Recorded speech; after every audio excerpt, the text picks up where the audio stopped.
All right, hey seventh graders. So today we're getting ready for our test. That's gonna, as of right now, it's gonna happen on next Wednesday. So originally it was this coming Friday, but obviously we had our snow day on Monday. We had another snow day on Tuesday. So today, so essentially I bumped Monday's lesson to today. So today we did all of this stuff that's been up all day.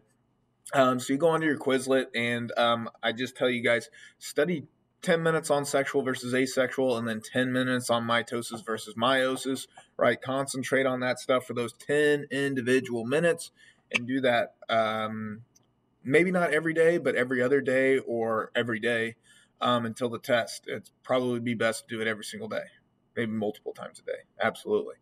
So anyways, that's what we started off in class doing. And then we got back and we started on our PowerPoint. So that's right here, PowerPoint notes. Okay, so here's the PowerPoint. You can click on it right here. Boom. Or right here. Boom. All right, so we did this. This is always on my smart board. You guys know how we do notes in class. And so as we were doing this, we were talking about asexual reproduction, how one parent and its offspring is identical to the parent and occurs in most plants, bacteria, protists, low invertebrates. Invertebrates are animals or organisms, I should say, that don't have a spine. So anyways, all of this stuff is everything we've already talked about. We've done worksheets over it. And again, it's just something that we take all of this information that we've learned and we put it in one place, and that's our notes. Okay. And we work with it. And so then what we did in class is we filled out these notes, and you guys will have to do this, turn it in.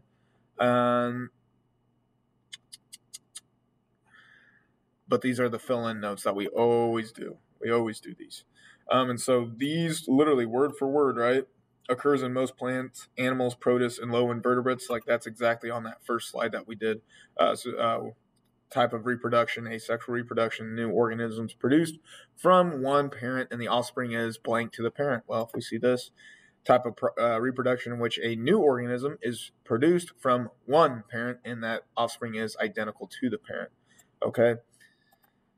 So that's how you fill those out. Like I said, we've done this many, many times before. There's some videos on there. Definitely look through that. This is good study material, something really good for you guys to have. So you guys will upload this to Teams. I'll already have this on Teams. So then after we got done doing that, I went ahead and handed out the study guide. Now, the study guide looks a little long because it's 5 pages, but it's 24 questions. So it's not too bad. It really isn't. Like, you may look at the number of pages, you're like, there's a lot. There's not. There's right here, there's 1, 2, 3, 4 questions on a page. I mean, that's not a whole lot when we're talking about an entire test, okay? So please don't freak out over that.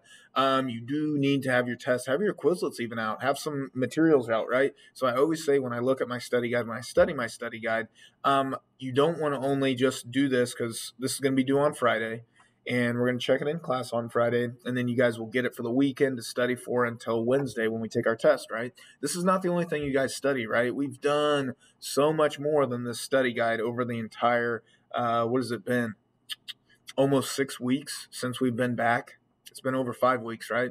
So since we've been back, we've covered more than this, than these 5 pages here, okay? So you guys got to look through, there's those cell division notes that we did right before our mitosis quiz.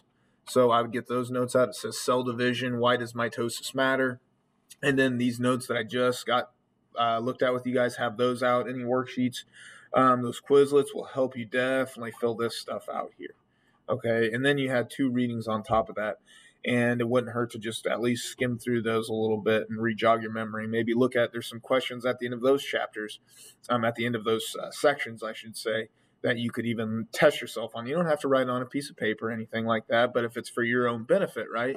Maybe you could read that last question in the reading, and then can I answer that in my head? Like, can I talk myself through it? If I can't, well, maybe I need to go find that. If I can, okay, I know my stuff, right? It's not homework necessarily. It's just checking yourself, right? That's a good way to study. Check yourself. So anyways, that's just about all we did today. Oh, it will be on the Teams copy, but this is the plan book copy.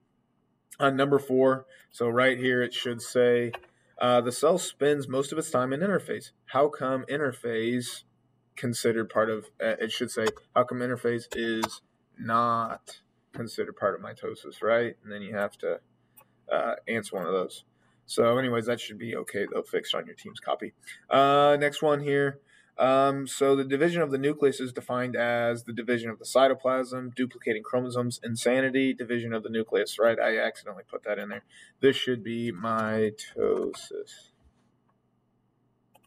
Okay, and like I said, that should be fixed on your team's copy. Hopefully you don't get the plan book copy. If you do, well, you're watching what you should have. Or actually, I'll just replace this. So anyways, actually, I don't have to do any of this. Number 6, I will talk to you about, though. So this was a question we did have on one of our worksheets. I didn't put any in our notes because we've talked about it, but like I said, it's just on a worksheet. So let's go ahead and talk about it real fast. So how is cytokinesis in a plant different from cytokinesis in animals? So remember, cytokinesis is just the separation of the cytoplasm. That's it. Okay?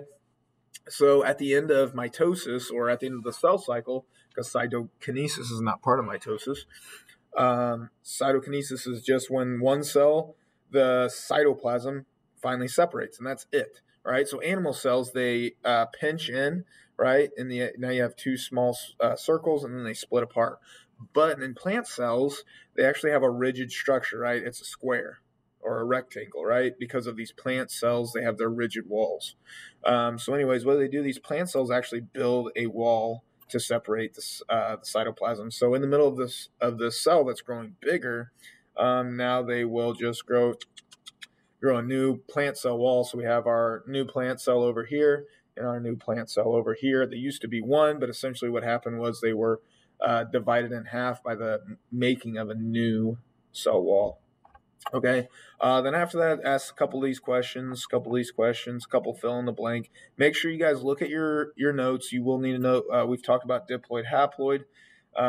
That's in our notes. We've talked about it. Also, something that I kind of left out of here, but it's there are multiple questions over mitosis, like what happens in prophase, what happens in metaphase. And then I'll have pictures on the side. What cycle is this cell in? Okay, so you guys will need to look through your reading or whatever for that, or actually on that mitosis versus meiosis Quizlet, there's a lot of pictures on there that you should look through those, okay, that I don't necessarily have on this study guide. But if you guys have any questions, like I said, as of right now, if we don't get any more snow days, as of right now, our test will be next Wednesday. All right.